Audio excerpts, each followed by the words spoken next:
Assalamualaikum warahmatullahi wabarakatuh. Yang saya hormati Pak Vicky Fendi selaku dosen pengampu mata kuliah Sistem Informasi Akuntansi kelas K.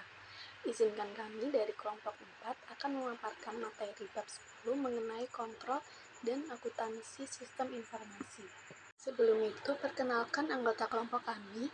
Pertama, Atika Fauza, NPM 126, kemudian saya sendiri, Dinda Aulia, NPM 141, lalu Gabriela Fladaren, NPM 152, kemudian ada Hilda Nur Hidayah, NPM 127, yang kelima Vincentius Marvelio, NPM 169, dan yang terakhir Bagas Arya, NPM 276.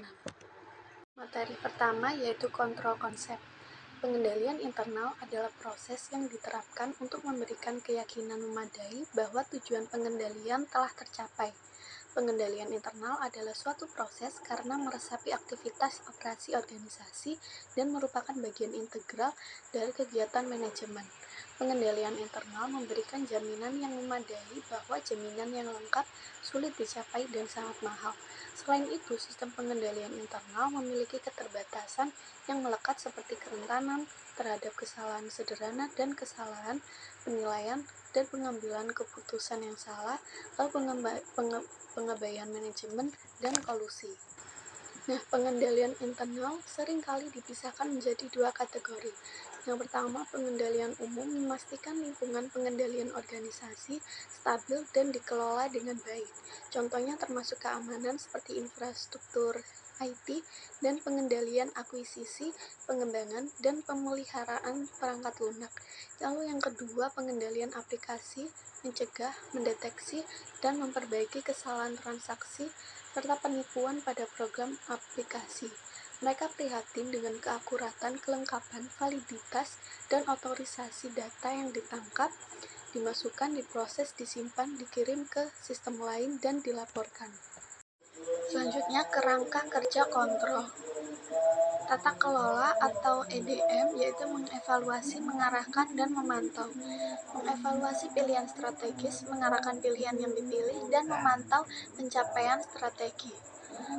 Nah, 35 proses manajemen dipecah menjadi 4 domain seperti berikut.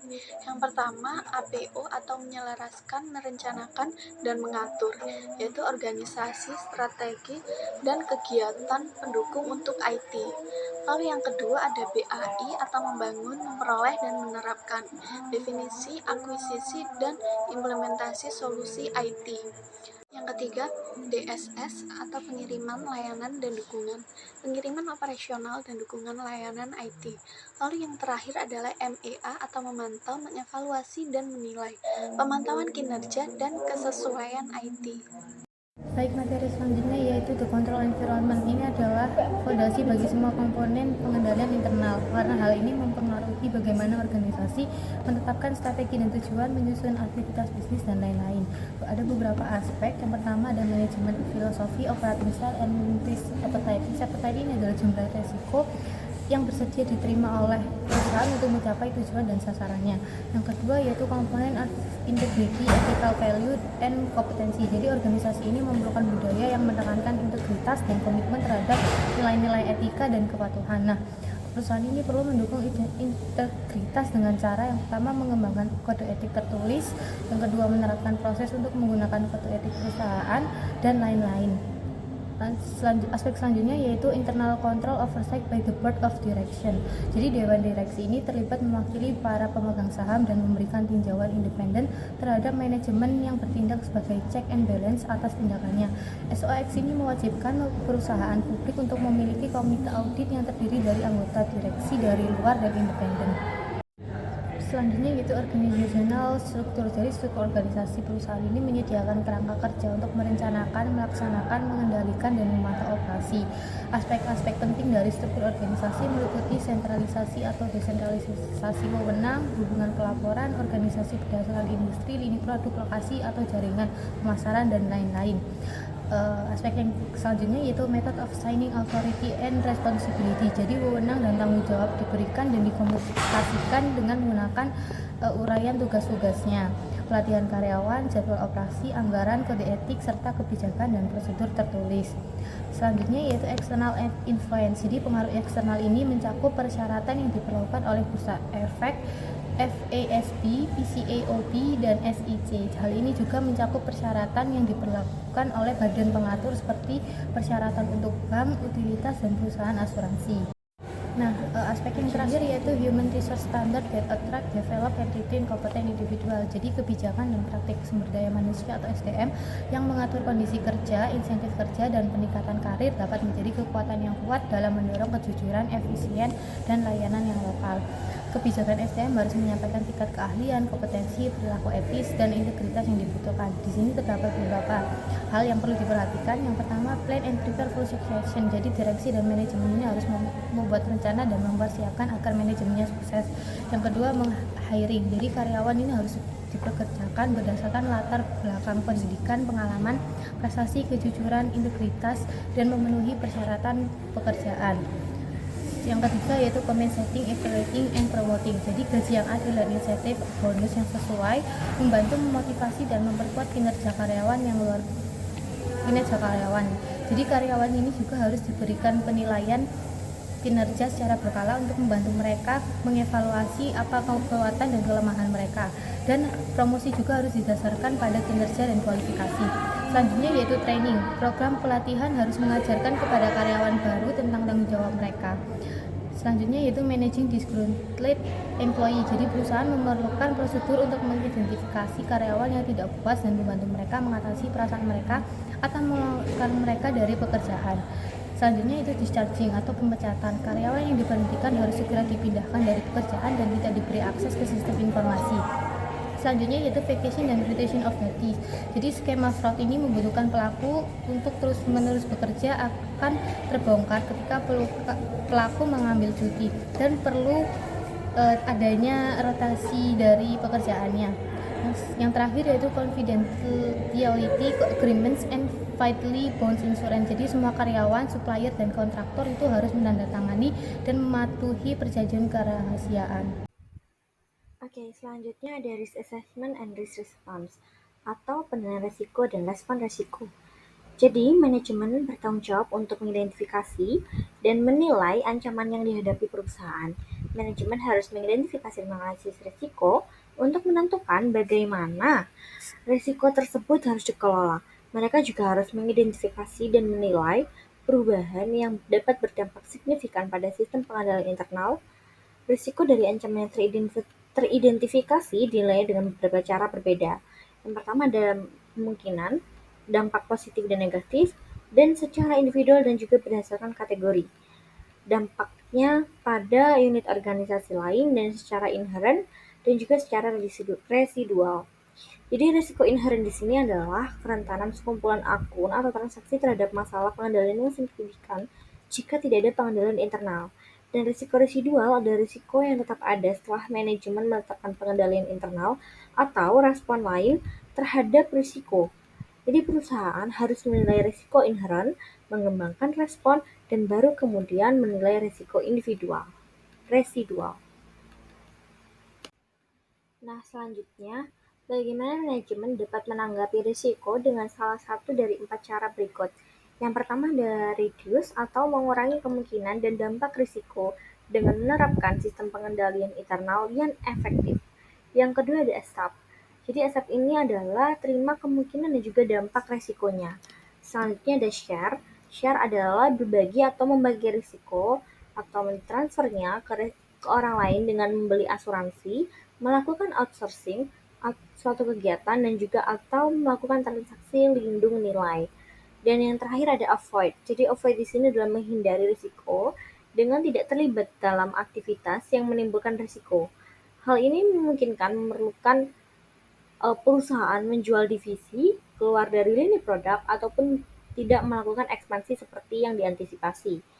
Akuntan dan perancang sistem membantu manajemen merancang sistem pengendalian yang efektif untuk mengurangi risiko yang melekat. Mereka juga mengevaluasi sistem pengendalian internal untuk memastikan bahwa sistem tersebut beroperasi secara efektif. Mereka menilai dan mengurangi risiko menggunakan strategi penilaian dan respon risiko. Oke, selanjutnya bagaimana manajemen dapat memperkirakan atau mengidentifikasi berbagai risiko. Yang pertama ada perkiraan kemungkinan dan juga dampak. Jadi kemungkinan dan dampak yang harus dipertimbangkan secara bersamaan. Ketika keduanya meningkat, baik materialitas, ancaman maupun kebutuhan untuk melindunginya meningkat. Perkakas perangkat lunak membantu mengotomisasi penilaian dan respon risiko. Contohnya Blue Cross Blue Shield of Florida yang menggunakan perangkat lunak ERM yang memungkinkan manajer memasukkan risiko yang dirasakan dengan cara menilai sifat, kemungkinan, dan juga dampaknya dan dapat memberikan peringkat numerik. Penilaian risiko perusahaan secara keseluruhan dikembangkan dengan menggabungkan semua peringkatnya. Yang kedua ada identifikasi kontrol atau identify controls. Jadi manajemen harus mengidentifikasi pengendalian yang melindungi perusahaan dari setiap ancaman. Pengendalian preventif biasanya lebih unggul daripada pengendalian detektif. Ketika pengendalian preventif gagal, pengendalian detektif sangat penting untuk menemukan masalah. Dan pengendalian korektif membantu pemulihan dari masalah apapun itu. Sistem pengendali internal yang baik harus menggunakan ketiganya. Selanjutnya adalah perkiraan biaya dan manfaat. Jadi tujuan dalam merancang sistem pengendalian internal adalah untuk memberikan keyakinan yang wajar bahwa ancaman tidak terjadi.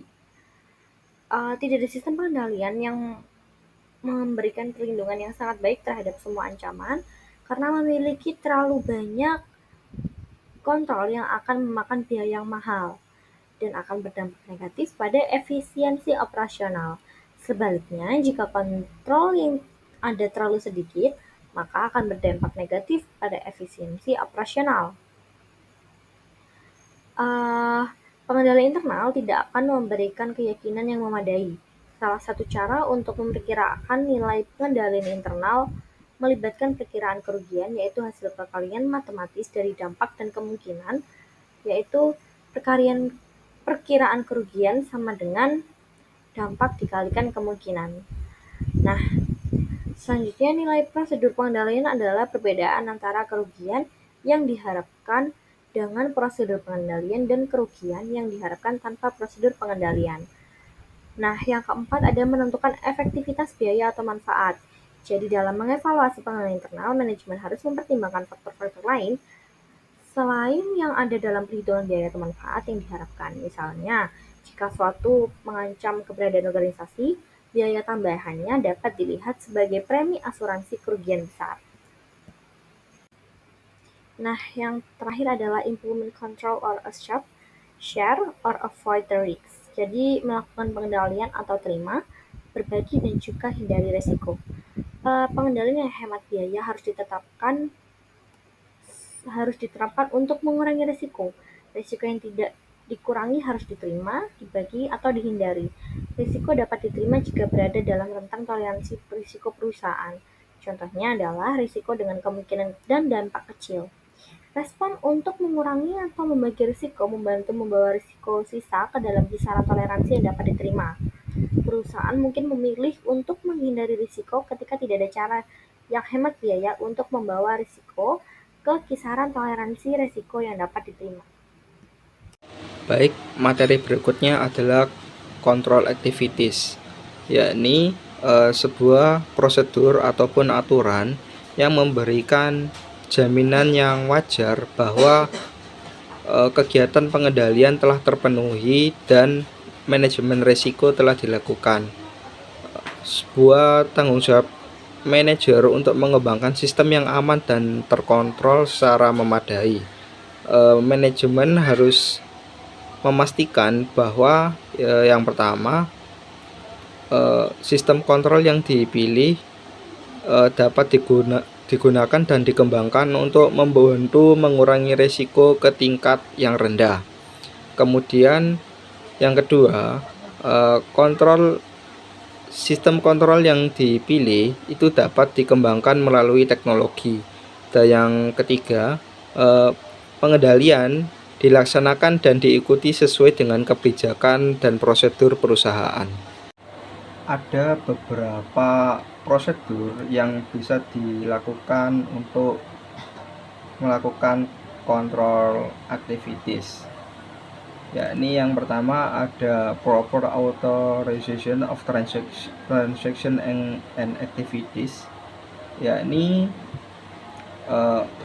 manajer kadang kekurangan waktu dan sumber daya untuk mengawasi setiap aktivitas dan keputusan perusahaan, sehingga kemudian manajer menetapkan kebijakan untuk karyawan. Nah, kebijakan ini disebut sebagai otorisasi. Nah, otorisasi itu sendiri adalah penetapan kebijakan untuk diikuti oleh karyawan dan mengarahkan karyawan untuk melakukan fungsi tertentu. Aktivitas atau transaksi tertentu itu memiliki sebuah konsekuensi yang cukup besar, sehingga manajer memberikan sebuah otorisasi khusus yang disebut sebagai specific authorization. Sebaliknya, manajer juga dapat memberikan wewenang kepada karyawan untuk menangani transaksi rutin tanpa persetujuan khusus suatu prosedur yang dikenal sebagai otorisasi umum atau general authorization. Kemudian yang kedua, bisa dilakukan juga segregation of duties, yakni tingkat pengendalian internal yang baik itu adalah salah satunya ada pemisahan job desk atau pemisahan job kerja.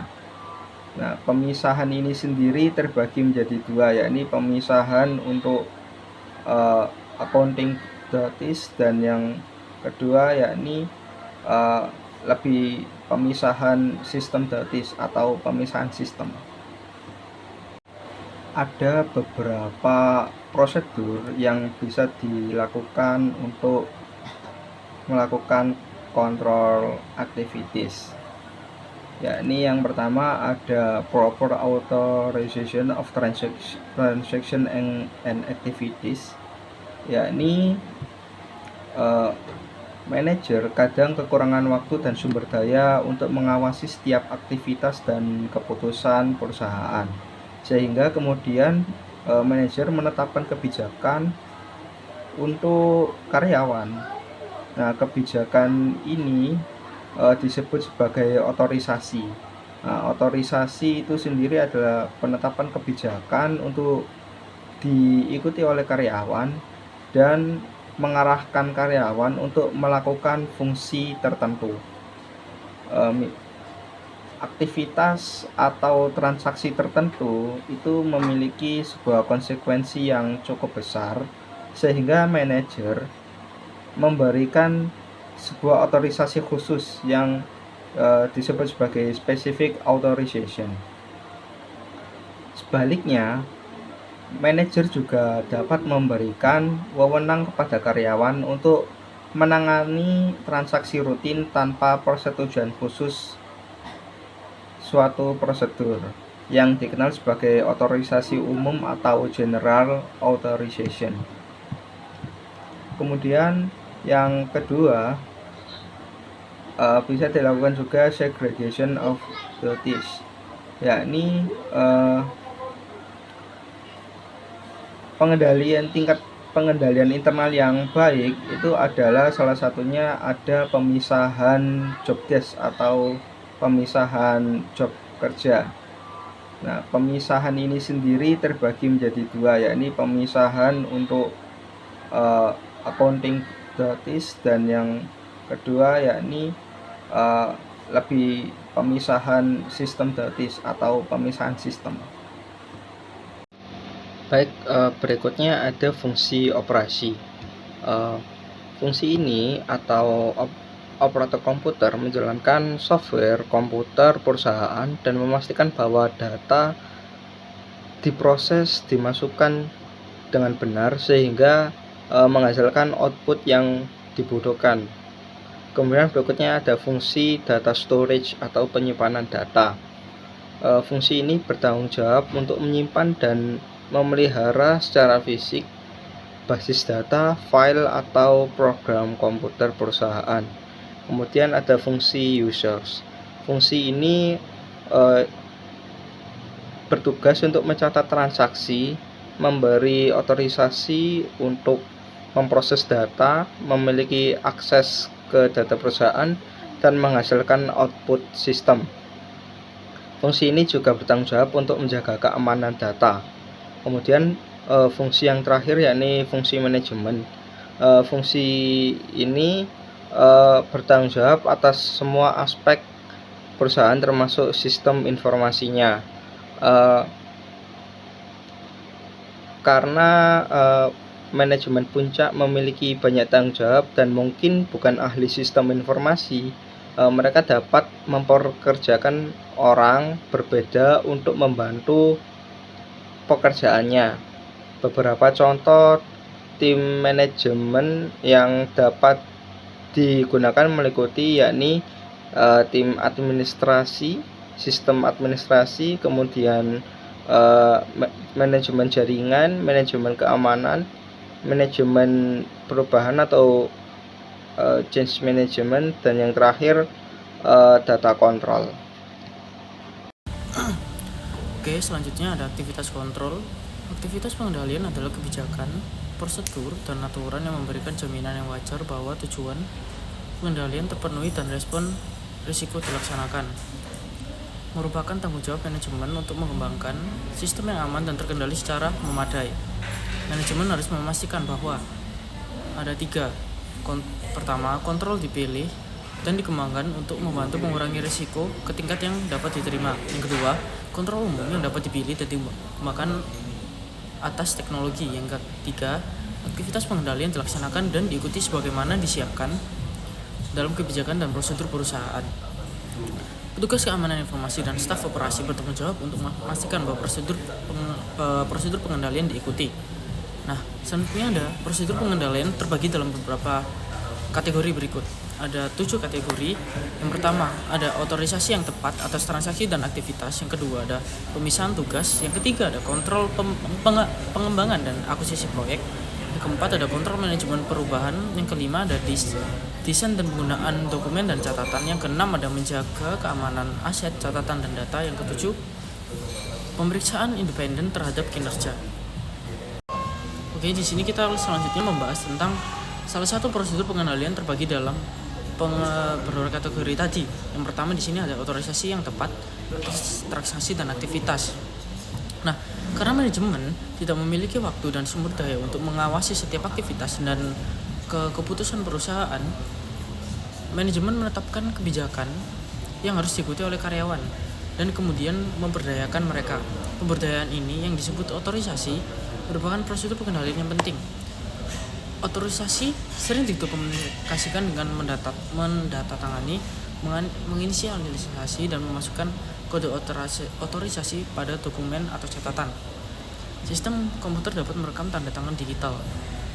Sarana penandatangan dokumen secara elektronik dengan data yang tidak dapat dipalsukan. Tanda tangan digital dibahas dalam bab 12 ini. Nah, aktivitas atau transaksi tertentu mungkin memiliki konsekuensi sedemikian rupa, sehingga manajemen memberikan otorisasi khusus agar aktivitas atau transaksi tersebut terjadi. Manajemen harus memiliki kebijakan tertulis tentang otorisasi khusus dan umum untuk semua jenis transaksi. Karyawan yang memproses transaksi harus memverifikasi keberadaan otorisasi yang sesuai. Auditor manajemen transaksi untuk memverifikasi otorisasi yang tepat, karena ketidakhadirannya menunjukkan kemungkinan masalah pengendalian. Selanjutnya ada pemisahan tugas. Nah, pemisahan tugas akuntansi ini yang seperti ditunjukkan pada gambar di bawah nanti. Pemisahan tugas akuntansi yang efektif sampai ketika fungsi-fungsi berisiko dipisahkan. Pertama, ada otorisasi atau menyetujui transaksi dan keputusan. Yang kedua, ada perekaman, mempersiapkan dokumen sumber, memasukkan data ke dalam sistem komputer, dan memelihara jurnal, buku besar, berkas, atau basis data. Yang ketiga, ada penitipan, menangani uang tunai, peralatan, inventaris, atau aset tetap, menerima pelanggan yang masuk, cek, menulis cek. Di sini adalah gambar fungsi penjagaan, fungsi perekaman, dan fungsi otorisasi. Selanjutnya, saya Gabriela Fladaren Roja dengan NPM Mahir 152. Saya akan menjelaskan mengenai mengkomunikasikan informasi dan memantau proses kontrol. Nah, itu terdiri dari dua komponen. Komponen pertama itu ada informasi dan komunikasi. Di mana kerangka IC yang diperbarui itu menetapkan bahwa terdapat 3 prinsip berikut pada proses informasi dan komunikasi. Prinsip yang pertama itu ada memperoleh atau menghasilkan informasi yang relevan dan berkualitas tinggi untuk mendukung pengendalian internal. Kemudian prinsip yang kedua ada mengkomunikasikan secara internal informasi termasuk tujuan dan tanggung jawab yang diperlukan untuk mendukung komponen. Nah, untuk prinsip yang ketiga ada mengkomunikasikan masalah pengendalian internal yang relevan kepada pihak eksternal. Kemudian komponen yang kedua ada pemantauan. Itu terdapat 10 hal. Yang pertama ada melakukan evaluasi pengendalian internal. Hal yang kedua ada melaksanakan pengawasan yang efektif. Yang ketiga menggunakan sistem akuntansi pertanggungjawaban. Yang keempat memantau aktivitas sistem. Yang kelima melacak perangkat lunak dan perangkat seluler yang dibeli. Yang keenam melakukan audit berkala. Yang ketujuh memperkerjakan petugas keamanan komputer dan kepala petugas kepatuhan. Yang kedelapan melibatkan spesialis forensik. Yang kesembilan internal perangkat lunak deteksi penipuan, dan yang ke-10 menerapkan hotline penipuan. Sekian pemaparan materi dari kelompok kami. Untuk kurang lebihnya mohon maaf. Terima kasih. Wassalamualaikum warahmatullahi wabarakatuh.